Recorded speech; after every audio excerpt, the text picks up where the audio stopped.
just a few words. When we were planning this conference, I said to Uwe that I thought it'd be important to say something about the new accounting rules. And I think I was vindicated by the last panel, where there seemed to be a slight difference of expectations around what the rules, around actually what you can expect from what you can expect from a supply chain finance program, and what the accounting rules will allow you to do or maybe will not allow you to do. So actually, I want to go back, because can you get the title slide up? Thanks. So I think my big takeaway from this, and I tried to say that, the other, I think, big qualification is I'm going to be talking here about the FASB and the IASB accounting rules. So FASB in the US, IASB for, broadly speaking, the rest of the world. So IASB provide the IFRS standards. And that, broadly, is what should apply to most European buyers. This is about accounting treatment, by the way, for buyers, not for suppliers or sellers. So it's not about getting off-balance sheet treatment, right? It's about the big issue here, which is why I've put up this, the big title and the big takeaway is, be thankful for big mercies. Because the one big issue we have managed to avoid, it's the rules have come up with a load of other issues, mainly practical issues. But the thing to say, I think, especially listening to some of the companies earlier on, is that the standards, the accounting standards that you may use won't necessarily even be IFRS. That's one big qualification. So there'll be local accounting standards, which hopefully will in some way be factored off or be inspired by the IFRS standards, but there might be a lot of differentiation. So that's the first thing. The second thing is, for many companies, this doesn't really matter, whether it's on balance sheet, whether it's trade debt or bank debt, doesn't really matter. You want the working capital benefits, and that doesn't affect any of that, as I'll show. But let's start with, the big point here is be thankful for big mercy. So the big mercy is that neither of the Accountancy Standards Board said that there needed to be a reclassification or requalification of SCF debt, and I'll use that in a very broad term. So basically, any payable that is financed or is subject to a supply chain finance agreement. By supply chain finance here, I mean payables finance, reverse factoring, what's sometimes called just supply chain finance. But remember, supply chain finance is, for me and my fellow associations who are part of the Global Supply Chain Finance Forum, part of a much bigger ecosystem. So it includes things like factoring, forfaiting, receivables financing, distribution finance, inventory finance, loans against inventory, loans against receivables. So it's a very big world. But here we're talking about payables finance. So the big worry was that anything that was going to be refinanced by or financed by a bank would automatically have to be requalified. We have escaped that sword of Damocles, all right? That is not going to happen. What this is about greater disclosure, about greater transparency. And the reason for this is basically something that's been building up really over probably about 4 or 5 years. And a lot of you who are in supply chain finance will know those two companies there, Abingo and Carillion. In the last couple of weeks, there's been another case in Brazil where there was, one could say there was abuse of supply chain finance. The real issue, though, was that there was a lack of transparency. So both of those companies, Abingo, a Spanish renewables energy company, and Carillion, that was a UK outsourcer, they both used it as a really important part of their whole financing package. And the complaint from the rating agencies was that they didn't know this. So what for them should have appeared as bank debt actually was still showing as a trade receivable. And we've had, there's been a bit of a back and forth with the rating agencies about this. Moody's were the first off the block, who said SCF has debt-like features. We in IFRS went to see Moody's and they moderated their position, but that's really a theme that's continued through the rating agencies. And now the arguments, if you like, are over. There will be more disclosure. So the important thing is it's only about disclosure. It's about getting more information to investors. The timeline for this is that for FASB in the US, it's already happened. We don't have any reports yet. IASB will be another 2 years. Broadly speaking, the two standards are the same, but there are some important, at least one important difference. Generally speaking, FASB is less strict, and IASB is slightly stricter now, at least on paper. In practice, I don't think there's going to be much difference, but I'll point out to you a bit later on that the main difference between the two. So, headline point: it's about better disclosure only. None of the boards have said that. Neither of the boards have said that you need to automatically requalify debt. One SCF debt as bank debt. One big qualification to that: there are already pre-existing rules under IFRS. There probably are under FASB as well, but I haven't looked into those, which will require an auditor to actually requalify the debt. So I think the important thing is, remember that these rules, because they're about disclosure, they're not about reclassification. The auditors, in principle, the auditors should not be using these rules to requalify your debt, your SCF debt, as bank debt, all right? There should still be a trade payable. But it's subject to this third bullet point here, that if you change the nature of the debt that you're paying, so if, for example, you were to offer extra security, you were to issue different instruments to guarantee the debt, you were to significantly change the nature of the debt, then the auditors could step in and decide it should be reclassified. I don't think that will be the case in orthodox supply chain finance. One of the big questions is actually whether these rules are going to result in less supply chain finance being around. We heard from the last panel, actually there's more and more of this being provided. It's moving down the credit curve, which I think is really important. And I don't think that these rules will actually change anything. What they may do, well, I think they'll do two things. Firstly, people on the periphery, on the edge, the marginal players, the people who are maybe offering more than they should do, I think they're going to have to rethink their position. So if you are a marginal player, if you are a person who's basically trying to do financial engineering, then I think you do need to look at these rules carefully. I don't think that that's the case. And so I think most of the banks doing this, the bank certainly that I do, the bank that I work for, that will not happen. So if a rating agency decides that there's a lot of SCF in a particular buyer's sort of balance sheet, is they themselves may rewrite the financial statements. They will go back and say, actually, what you've got as trade debt should actually count as financial debt. And the market will make of that information what it will, all right? It might be that investors say, there's already too much debt here, and I don't want to provide any more financing. They do not, however, rewrite the accounts. Their view does not have any legal effect on the financial statements. So I think what's really important, going back to my conclusions, to jumping forward a little bit, is that actually there's going to be a big discussion between the rating agencies and the buyers, who work for them, as to what sort of disclosure they should do, how much they're using.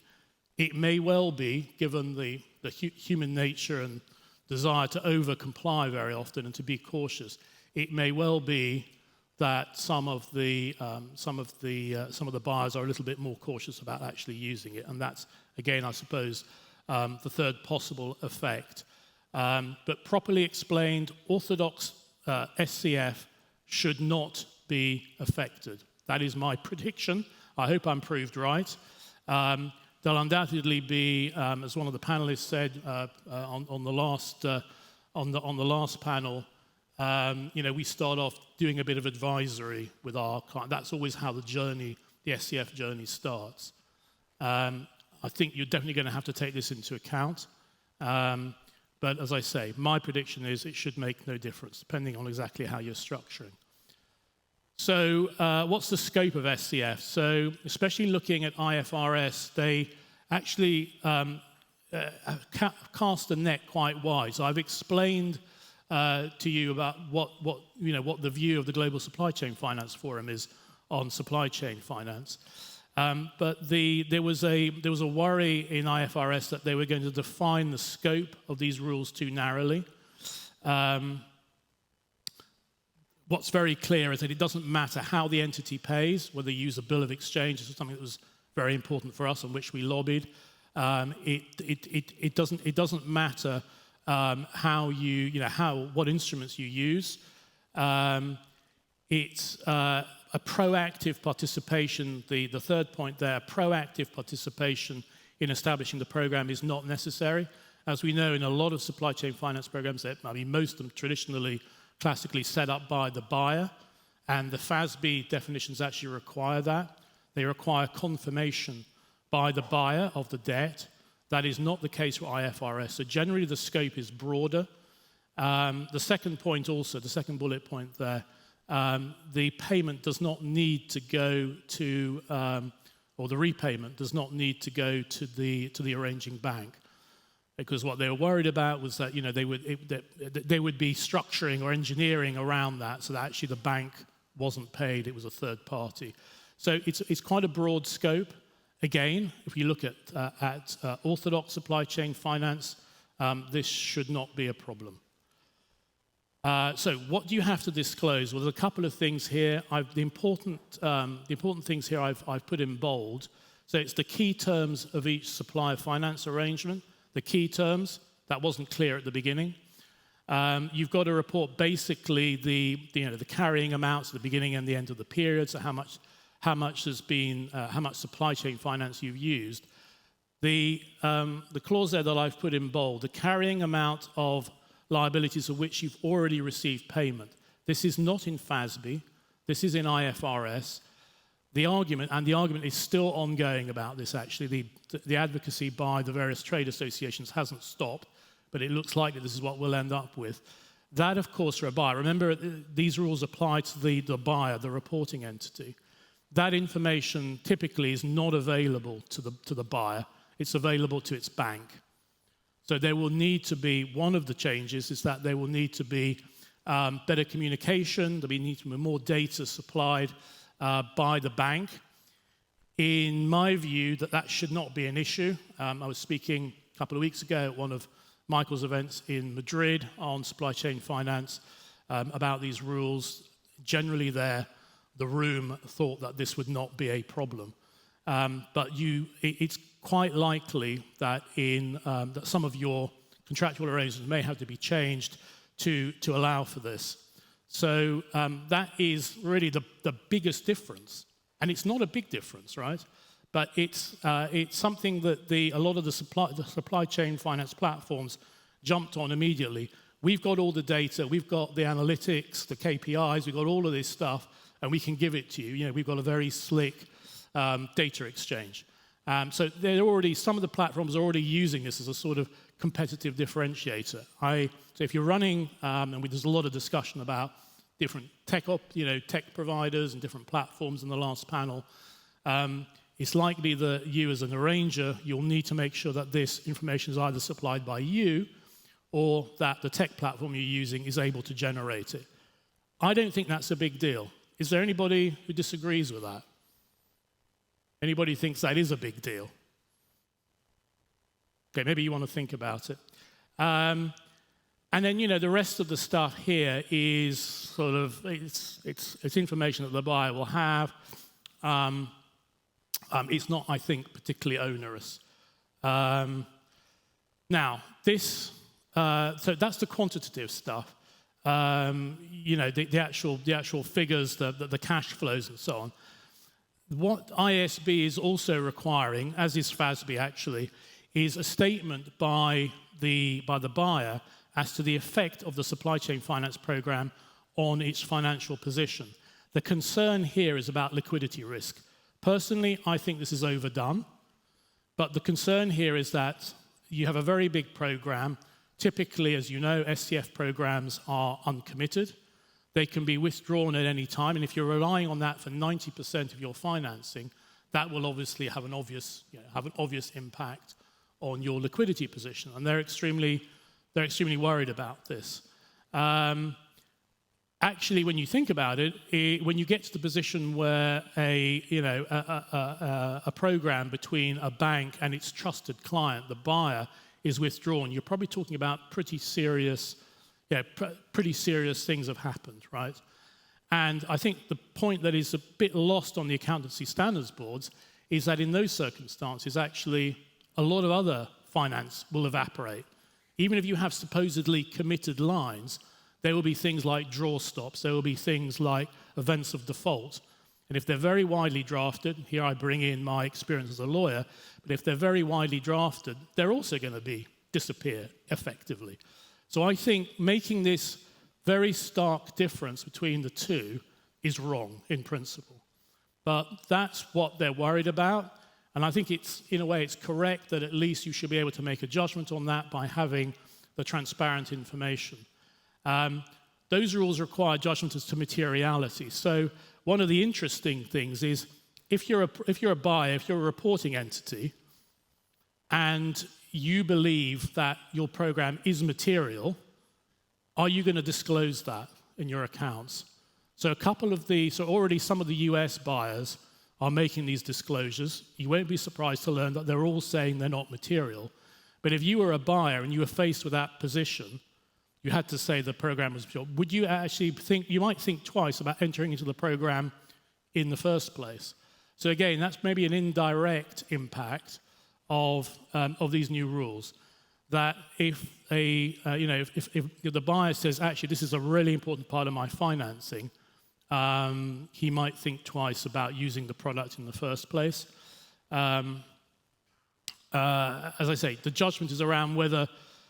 I think there's some interesting points here about it. So if you take my opinion, if you agree with me that actually there's no real difference between a supposedly committed financing line and an uncommitted SCF line, then actually, if you're making a judgment on materiality, you've got to make that judgment as compared to something else, right? It's material compared to the rest of your financing. And actually, if you agree with me, there should be no difference. I think maybe I'm being a little bit over-intellectual on that, but I think these are sort of the questions that buyers may well have to ask themselves. Okay, FASB, I'll just go through that very quickly because that is simpler than IASB, and it's essentially the same as I've just explained, other than this requirement to report what's been paid during the period. So they agreed with the view that would be an onerous requirement, that buyers did not have this information, and it would be asking them too much to ask their rangers to actually provide that. That is the case that is still being made with IASB, but I suspect that we've lost the argument with them. So final thoughts, I think I front run a lot of these. More data. So if you're a bank, you need to make that data available to your buyer. Every bank I've spoken to, including my own, has that data and it can supply it. Is it a competitive edge for better providers, or is it just an extra unremunerated cost for us? I don't think it's a big cost burden for the banks. So I don't think it's going to be really a big competitive edge. Liquidity concerns, I've already spoken about that. I think that they are exaggerated. And I think, especially in relation to the materiality disclosure, I think some of the buyers will be maybe going through the thought process that I've just explained. They're likely to err on the side of caution. So what does that mean? Are they likely to scale back the size of the programs they do with you? That is a possibility. I've explained my views on committed versus uncommitted. Suppliers, they will apply. If you're a failing buyer, suppliers are going to apply pressure on you anyway. It's going to be cash up front, all right? So that will happen regardless. And the final point, is the ball now in the court of the rating agencies? I was on a panel with Fitch, and I said, ball's in your court, chum. Oh dear. My clients might not like that. So the ball's with them. They're going to have to say, for XYZ company, actually what you're doing is now material. You know, they may disagree with materiality disclosures. You can see how difficult a conversation that could be. I'm going to finish there because I only had half an hour. I'm just going to see if there's any questions that have come in. Probably haven't given you enough time to think because I don't have any questions, which is good in a way. Up to 4 minutes now. Are there any questions that you want to ask me in the traditional way? I've stunned you all, or you're thinking about it. These are brand new, okay? So I have sympathy. If you don't have questions, I have sympathy with you. It's something that's been brewing for a long time, of course, because of the rating agencies. But we don't have really any experience yet, even with FASB. It's just started beginning of this year, so there's been no reporting. IFRS won't start until 2025. And, there may still be some changes to the rules. So it's a little bit of the way to go. I think, I go back to the point I made at the very beginning. For many customers, this may not matter. Just getting that, doesn't matter whether it's, and typically this is what I see with the smaller companies. Whether it's bank debt or trade debt, doesn't really matter. They've got financing. And unless it's so material, the change in the nature of that is so material that the accounts are reclassified, the fact that a rating agency might consider this to be material, it doesn't make any difference to the accounts. All right. So, and of course, a lot of the smaller companies are not even rated. So I think we'll see what exactly the impact will be. If you are dealing with certainly the big caps or even some of the bigger mid caps, I think you will have conversations around this. They're just starting to kick off. I am seeing people trying to be quite creative around this. The belief that, for example, if you can get around not having an invoice that will sort of allow you to put the financing, I put that in inverted commas, into a different accounting bucket. I think there's going to be some other interesting conversations in the future around this. So this is not the end of the story. All right. There's a question now. Okay, great. So I spieled long enough that you've had time to think. Dominic, yes.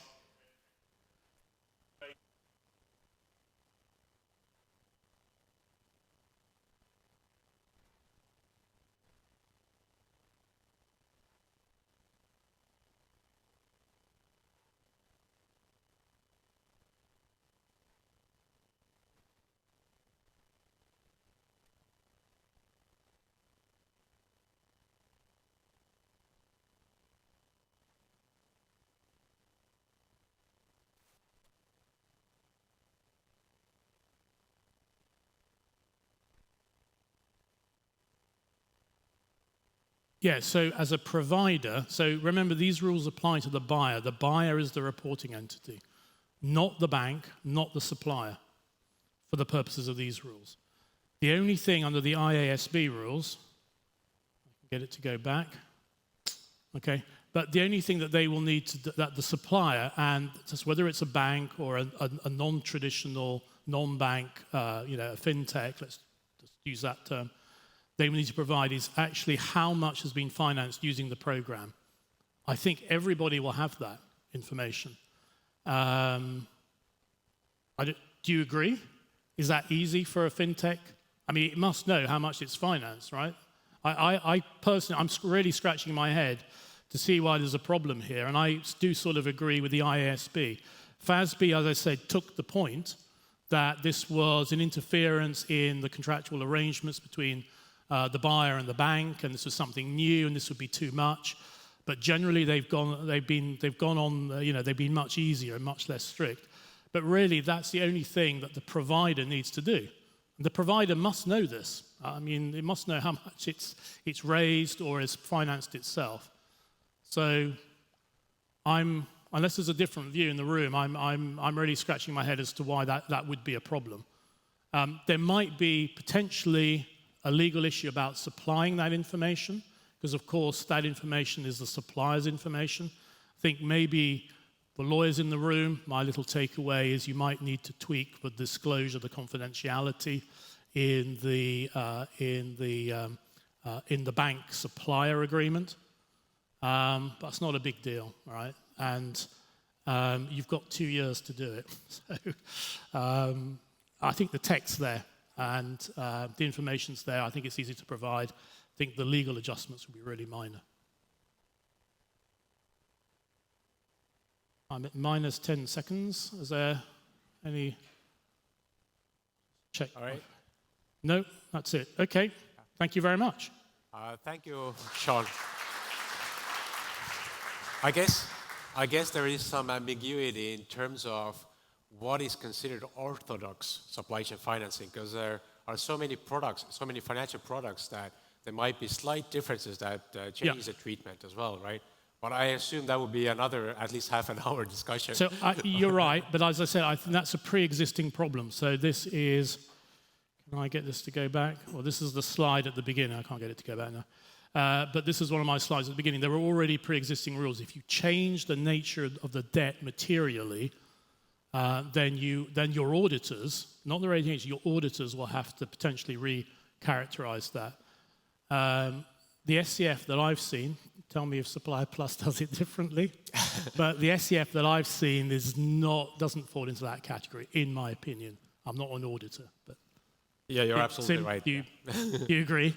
I agree with that, absolutely. Okay, yeah. And I also agree with the notion that the information that is required also by the IASB and is available, at least from our platform, I assume from most other platforms as well. So yeah, shouldn't be a problem. Correct. Okay. Thank you very much once again.